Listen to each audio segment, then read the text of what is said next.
మరో breaking news చూస్తున్నాం. Budget లో డిప్యూటీ సీఎం బట్టి విక్రమార్క బాగా నీతులు చెప్పారని హరీష్ రావు అన్నారు. గత ఏడాది బడ్జెట్ తో పోలిస్తే అధికార పార్టీపై ఫైర్ అయ్యారు. గత ఏడాది అంచనాలు పెంచి చూపించారని, ఇప్పుడు బడ్జెట్ అంచనాలను తగ్గించారని ఎద్దేవా చేశారు. అదేవిధంగా ఎన్నికల ముందు కాంగ్రెస్ పార్టీ ఇచ్చిన హామీలపై ఆయన నిలదీశారు.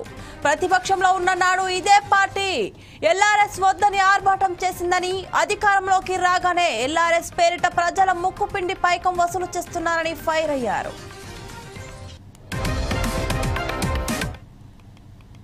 రిఫార్మ్స్ అంటే ఈ కాంగ్రెస్ ది ఒక సూట్ అయ్యేటువంటి ఒక చిన్న కోడ్ చెప్తాను అధ్యక్ష. First they promise reforms, then they reform their promises.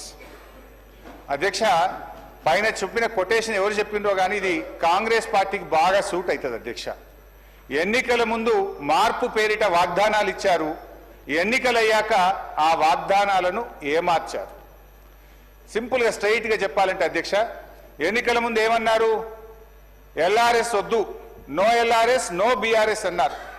LRS ఉచితంగా చేస్తామన్నారు. కానీ ఇప్పుడు ఏమంటున్నారంటే ముక్కుబిండి ఎల్ఆర్ఎస్ వసూలు చేస్తాం, ఎల్ఆర్ఎస్ కట్టాల్సిందే అని ఇలా పేద ప్రజల రక్త మాంసాలు పీల్చి ఇలా ఎల్ఆర్ఎస్ ను వసూలు చేస్తా ఉన్నారు.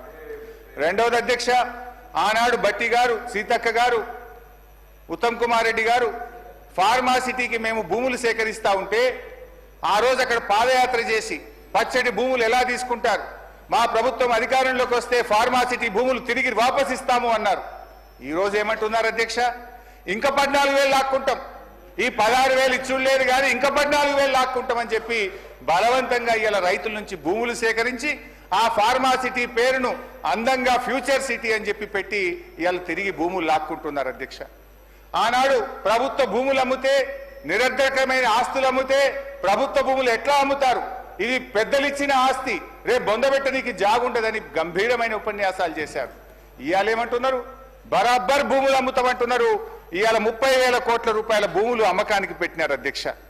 అంటే ప్రామిస్ రిఫార్మ్స్ అంటే ఈ కాంగ్రెస్ ది ఒక సూట్ అయ్యేటువంటి ఒక చిన్న